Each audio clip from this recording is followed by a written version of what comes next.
Приветствую. Сегодня у меня на столе аккумуляторная дрель шуруповерт Milwaukee M18 BLDDRC или в американской версии 3601. Посмотрим на него и расскажу о своих впечатлениях. Начнем его рассматривать сразу с патрона. Тот, который здесь установлен штатно, я переместил ровно туда, куда ему самое место, именно на помойку. Изначально здесь установлен патрон с самооблезающей краской и с невращающимся передним кольцом. За месяц использования он покрылся ржавчиной. У моего отца в пользовании предыдущая модель этого шурика, и патрон там перестал нормально работать, не прошло и года. Поэтому я его заменил на нормальный ремовский с вращающимся передним кольцом и пластиковым кожухом. Теперь работать приятно. Но скажу сразу, что размеры и вес из-за этого могут отличаться от изначального. Размеры. Длина корпуса 105 мм, общая длина 148 мм, высота 200 мм. Вес. В голом виде он весит 990 грамм. С аккумулятором двушкой кило 400. С трешкой, соответственно, кило 600. Переключатель скоростей у него, естественно, сверху. Маленький и жесткий. Скоростей здесь две. 550 и 1700 оборотов в минуту. Трещотка имеет 14 положений, которые очень четко и приятно переключаются. 14 положений, 13 на заворачивание и 14 на сверление. Сзади под рукояткой имеются здоровенные прорези под темляк.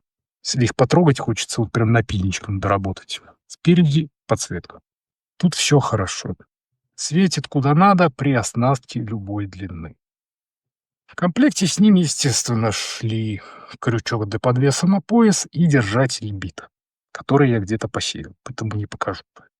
Единственное, что отмечу, что держатель бит по сравнению с предыдущим поколением доработали, и он стал гораздо удобнее и практичнее. В руку шурик ложится просто идеально. Всего с рука побольше, думаю, тоже будет очень дар. Удобнее всего его использовать с аккумулятором двушкой, но если надо побольше мощи, то уже с трешкой. С пятеркой развесовка мне не нравится. Что поработать? По сравнению с предыдущими поколениями, муфта здесь гораздо приятнее. Мелкие саморезики крутит без проблем. На видео шурупы 2,5 на 10. Но все равно муфта с приколом. Первые 5 положений работают очень мягонько и аккуратненько. Но как только переключаешься с 5-го положения на 6-е, красивая лесенка проваливается, и саморезы начинают конкретно утапливаться. То есть по крутящему моменту между 5-м и 6-м положением происходит какой-то резкий скачок. Скорость тут значения не имеет. По мощности мне его хватает от и до. У меня не возникает необходимости крутить какие-то гигантские глухари, как любят делать на видео. Для большинства работ по дереву и металлу он подходит отлично. Им можно и мебель собирать при необходимости, и сталь просверлить сверлом на 13. То есть, если нет каких-то специфических сверхзадач, то большинство работ этот шуруповерт спокойно перед. Ну что ж, плюсы, пинусы, нюансы. Первый плюс — это соотношение габаритов и мощности. Оно тут просто обалденное. Вот эргономика отличная. На сегодняшний день, наверное, один из самых удобных шуруповертов Milwaukee, что мне вообще попадался. То есть его не то что работать, его просто в руках держать приятно. Маленький, легкий, удобный, мощный. Кайф. Подсветка. Она тут отличная. Ну, минус. Первый минус: по умолчанию здесь вместо патрона стоит какой-то кусок говна. По-другому я его назвать не могу. Я за годы к Milwaukee уже привык и даже не жду, когда этот патрон сломается, потому меняю сразу. Патроны у них отвратительные, что в европейских версиях, что в американских. Разве что на инструменте линейки Fuel они более живучие. Ну и, конечно же, минус, про который я всегда говорю и буду дальше каждый раз про это говорить. Ремонтопригодность. Ее тут нет. В случае поломки какой-либо по электрической части придется менять целиком запчасть номер 67. То есть опять. Статор, плата, датчики, кнопки, шлейф, терминал, все остальное — это одна запчасть стоимостью $150 и больше. Зависит от страны, где будете искать. Это при цене самого шуруповерта в районе $200. Опять же, где найдете.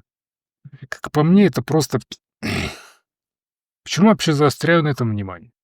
Любой инструмент ломается. И Milwaukee, и Festool, Fine, Mafia и тому подобное.